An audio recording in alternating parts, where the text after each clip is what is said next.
शहर और गांव में विकास की लहर दौड़ने के बावजूद आज भी कुछ ऐसे गांव हैं जहां आपको कुआं दिखाई पड़ेगा और जिसका पानी आज भी लोग पीते हैं और पानी पीने के साथ ही साथ सिंचाई के भी काम में आता है। ऐसा ही एक गांव है जो पहाड़ी की तराई में बसा है, जिसका नाम रामपुर है। रामपुर के लोग एक दिन कुएं से पानी भरने के लिए जाते हैं। कुआं बहुत ही गहरा और पानी बहुत ही नीचे था।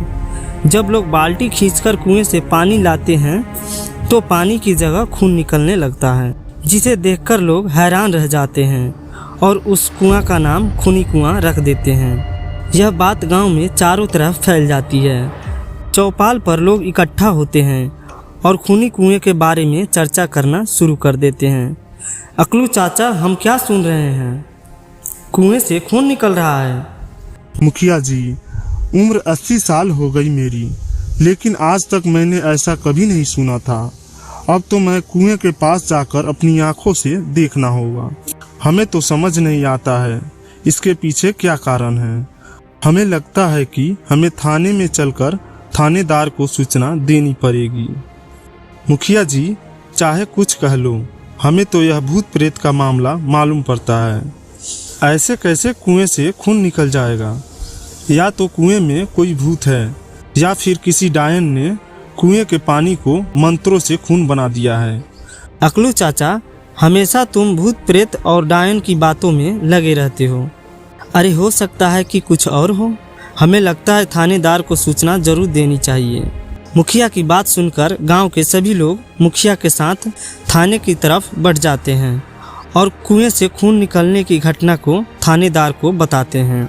सबकी बात सुनने के बाद थानेदार बोलता है, देखिए, हो सकता है किसी ने चाकू मारकर लाश को कुएं में फेंक दिया हो, जिसकी वजह से यह पानी लाल हो गया है। अब तो वैसे भी तहकीकात करनी पड़ेगी। ऐसा कहकर थानेदार कुछ सिपाहियों को लेकर गांव की तरफ चल देता है और जैसे वह खूनी कुएं के पास पहुंचता है तो अपनी टर्च निकालकर कुएं में जलाता है और चारों तरफ देखने लगता है। कुएं के अंदर लाल रंग का कपड़ा पहने एक लाश दिखाई पड़ती है। हवलदार की आंखें सिकुड़ जाती है।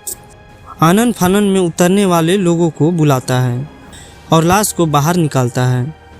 वो लाश एक साधु की है जो गहरे रंग का वस्त्र पहने हुए है और उसके शरीर पर पूरे चाकू का निशान है।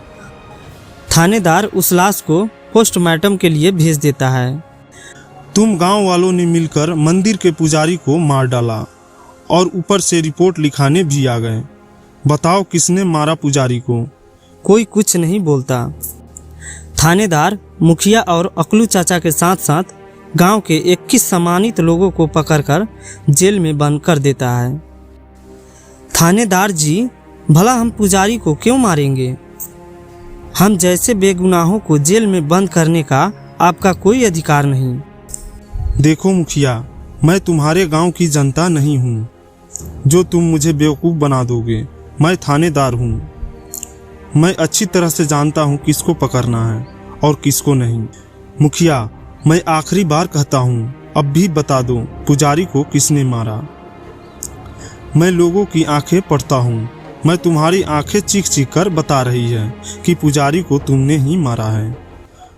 तुम सही तरह से बताओगे या मैं फिर अपने तरीके से पूछना शुरू करूं?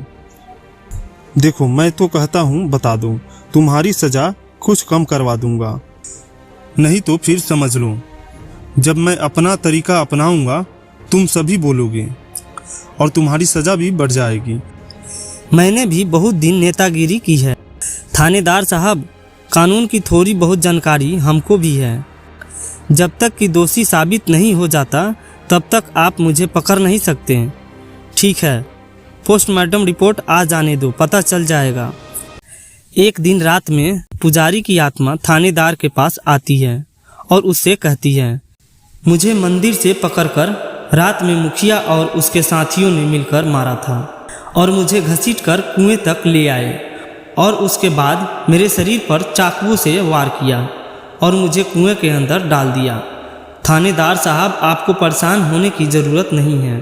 इतना कहकर पुजारी की आत्मा गायब हो जाती है और रात में मुखिया के सामने प्रकट होती है और मुखिया की गर्दन को पकड़कर पुजारी की आत्मा उसे मार देती है और उसके बाद घसीटते हुए कुएं तक ले जाती है और उसमें डाल देती है और उसके बाद थानेदार के पास आकर बोलती है, मैंने अपना पहला शिकार मार दिया, जाओ कुएं से उसकी लाश को निकाल लो। थानेदार को लगता है कि वो रात में सपना देख रहा है, लेकिन सुबह उसका सपना हकीकत में बदल जाता है।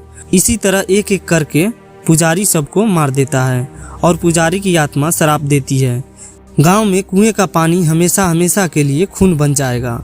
तब से लेकर आज तक कुएं में पानी की जगह खून निकलता है और इस तरह पुजारी अपना बदला पूरा करता है और थानेदार किसी को पकड़ नहीं पाता, क्योंकि आत्मा को कोई कैसे पकड़ सकता है।